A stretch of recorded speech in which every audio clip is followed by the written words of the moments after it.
how do I know how many people my profile reaches? This is one thing that's a no-brainer that you pretty much want to do automatically, which is to switch your Facebook profile into what they call professional mode. It's a button. You can Google it, you can YouTube it, and it'll show you how to turn it into professional mode. But when you turn it into professional mode, you'll get a bunch of data about the posts that you do. You'll actually be able to see how many people saw your post, which gets into the part that I haven't talked about yet, which is like the posting every day. Again, there's no reason why you can't post every single day. You can, post, things that come into your head every day, but a more effective way to do it is to just kind of plan out the different types of posts that you're going to do and spend some time, sit down for hour, 2 hours, 3 hours and crank out, the next month, crank out the next few weeks. And so when you turn on professional mode, you're now going to see how many people are seeing your posts, which is important because in many cases, a mistake that a lot of people make is they post what I would call irrelevant garbage. Now, I don't want to pick on any companies, but I will say that I see a lot of similar posts from companies that create content from agents that's just kind of regurgitated. And I know that stuff doesn't actually have much reach. So it's not just about posting. It's important for people to see your posts. Now, Facebook as a company does not want people to be unhappy on their app. Facebook wants engagement. They want people commenting. They want people liking. They want people clicking.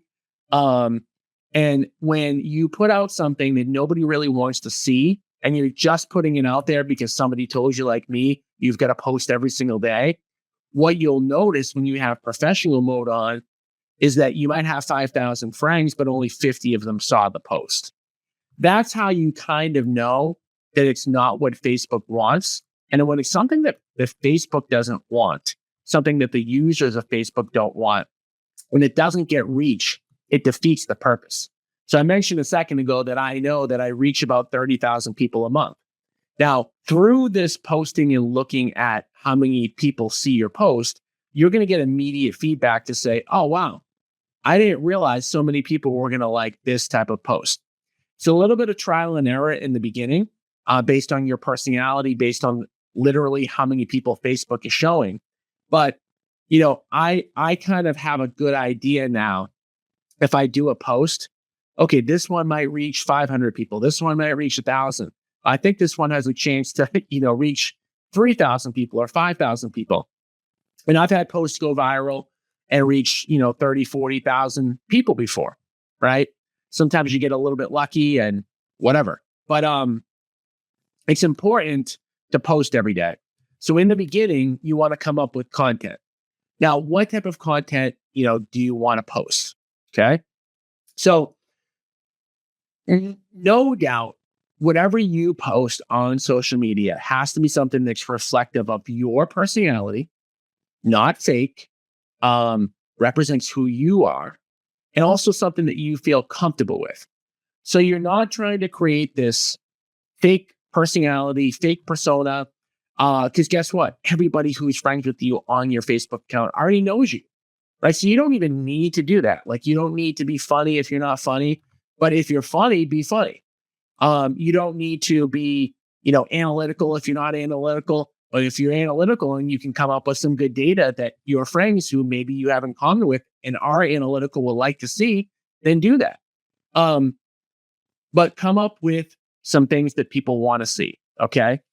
So the first thing that you want to do is post about letting people know that you're an investor. Like, that's a whole category. And I could give you a whole bunch of different posts that you could do right now. The simple ones that are simple examples is like, hey, I know you guys know me as an agent, but I also buy houses. If you know anybody who's inherited a home or going through a tough time or wants an easy sale, like, think of me, right? So there's a lot of those type of posts, whether it's I buy houses, we buy houses, I've got a partner looking for houses, posting a picture of a house that you bought or a beat up house, or saying the types of problems that you solve or why somebody would sell directly to you. versus maybe listing the traditional way. That's a whole category. Again, I could talk off the top of my head and give you 50 different posting ideas, but I think you get the point.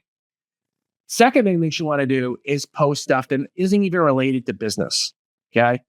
Because guess what? Everybody who's friends with you is not friends with you because they want to see your business content.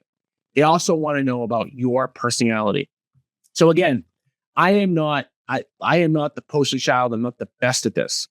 But my suggestion is you friend request me, you follow me by going to Tommy Caffarella, and then you follow a couple other people who you follow to see how they post. And maybe think about like whether or not you could see yourself doing a similar type of post. But getting back to the second category, first category is like I buy houses. Second category is personal. Now, if you go on my personal page, you're going to know about me. You're going to know what my wife looks like. You're going to know how old my kids are. You're going to know the sports my kids play. Right. And I do that. I don't just do that for business. I do that because I am a person and I use social media and I like posting about stuff like that. So you've got to post personal stuff. Like if you're a cook, post about that. If you're, an avid, reader, post about books, whatever it is. Right. Again, that's about you. Okay. Second type of post. Third type of post is called a day in the life. Now, agents will understand this one, but you've got to tweak this a little bit to the investor side. A day in the life is like, what you do on a day-to-day basis. So taking photos of you with your for sale sign, or with a client that just closed a house, or at an open house, or you writing up an offer, right? A day in the life, like so that people are reminded of what you do every single day. Now, as an investor, what does that look like? It could be you walking through a property that's being renovated. It could be you analyzing a multifamily.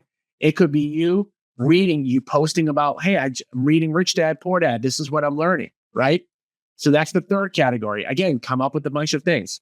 Fourth category is educational, right? So as I'm saying this, like I'm kind of saying this like it has to almost be perfect. It doesn't have to be. These are just suggestions and ideas and stuff that kind of people want to see. But if you're an agent investor, educate people on investing. Educate people on based on what you're learning about, right? The easiest way to do it is if you're listening to a podcast or you're reading a book, take a snippet and post it.